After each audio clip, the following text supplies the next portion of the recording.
I want to frame this discussion on the use of images in writing in a really general way. I don't want to focus on just somewhat daily, let me just put it like that, daily professional correspondence. I want to think about it in a certain larger view, and then drill into it a little bit later in the course. Okay. What I want to do now, what I would like to do now, is make 3 or 4 specific points about using images. Okay, and once again, we'll expand this discussion over the next 2 weeks. The first point I want to make is that, by and large, the images should be simple. Okay, and you almost cannot be too simple. You want to send a message or develop a theme. It can be, there's many different ways, different reasons for using the variety of images here. And that message needs to be clear.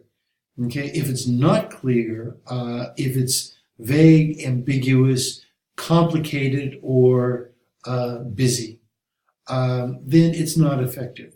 It's better to do 2 or 3 images and scaffold them into a discussion rather than project or parachute an overly complicated image. Okay, so keep it simple. It's the first message.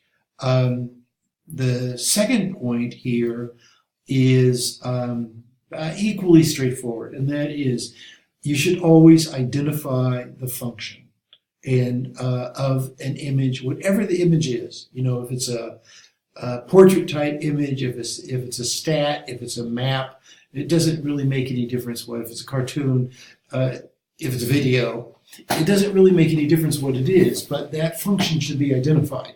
And that function should be identified so the reader basically sees the function before she looks at the image. Because if that doesn't happen, then quite frankly, it all gets too complicated.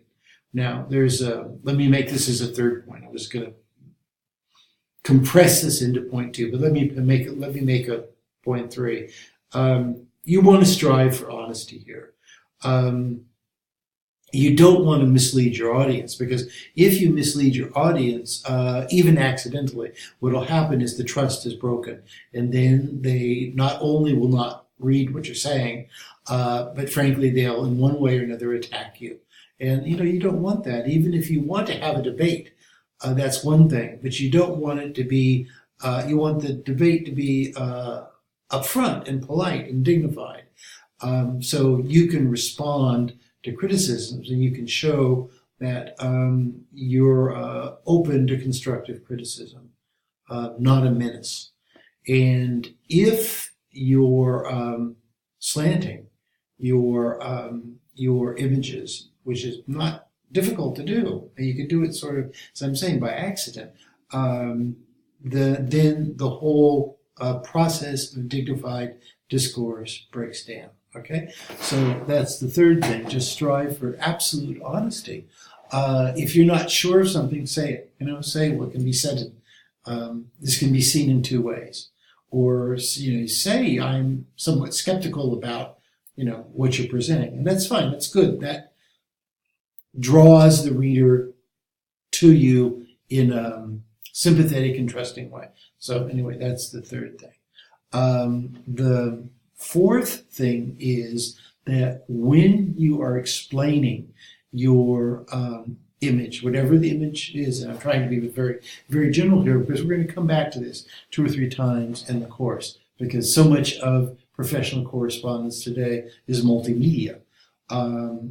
So when you're explaining, however you're explaining, there's different ways to do this.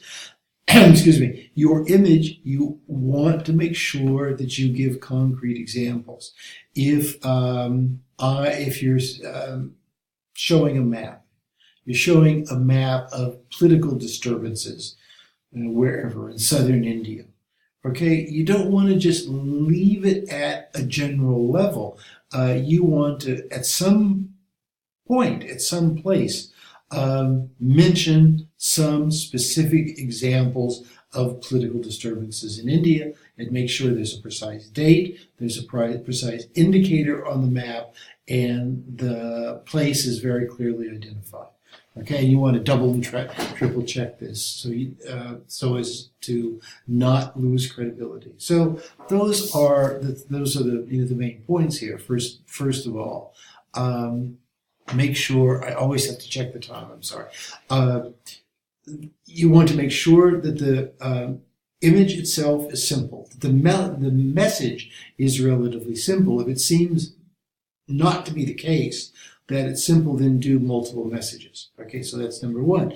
Make sure, and this is very difficult, this takes practice, make sure that the function or the purpose of the image can be seen and grasped and understood before they really start to dig into the message. Okay, and that takes practice, and it usually takes asking a second or third person whether or not you've achieved your goal. It's kind of hard to do this, alone. The third thing is just always strive for honesty. Okay, and if you're not sure, get help. This is one of the points that I'm going to be bringing out in this class. One of the things that makes professional correspondence and professional discourse, I think, very interesting, and you can tell, I'm interested in this, is that, you've always got colleagues. That's one of the reasons why I kind of like, and some of my own colleagues think that it's kind of weird that this academic person, because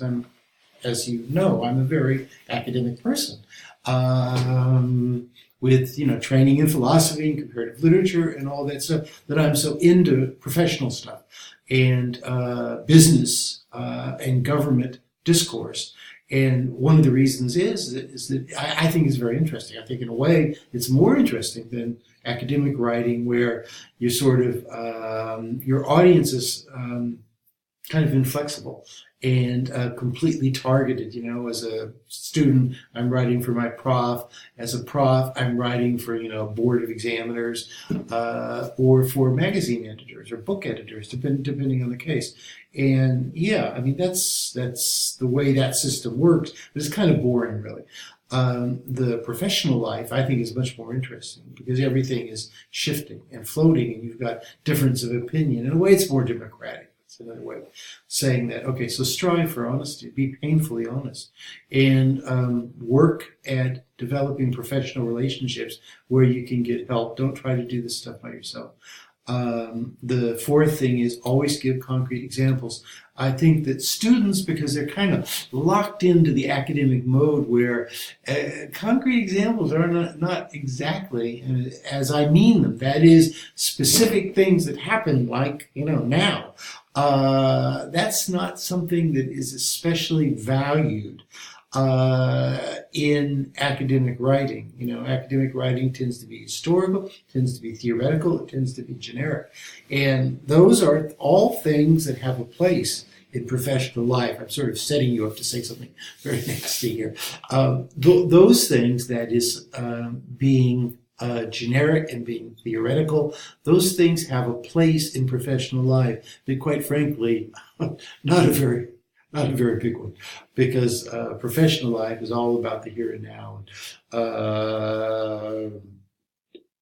immediate activity. Let me put it like that. And so, in writing our assignments, that's what I want you to strive for. I want you to have examples of whatever it is you're studying that are actually happening right now. I want you to name places. I want you to name people, even if you have to fictionalize a little bit, because most of our assignments, as I've said many times now, are role-playing type assignments. Okay, so for once, I'm not running up to my limit. This is only 9 minutes. I'm patting myself on the back because I need to keep these shorter. I'm sorry if I kind of tend to run on a little bit too much with these. I'll get shorter, and I'll get more concise and kind of getting into the mood of things. This is not a brand new course, but it's a course that one of the SPS administrators and I redesigned over the summer. So we're still kind of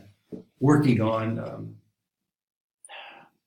its dynamics. Let me put it like that. Okay, thanks very much. I really appreciate the effort and the intelligence and the sensitivity you're putting into your comments. You're doing just a fantastic job.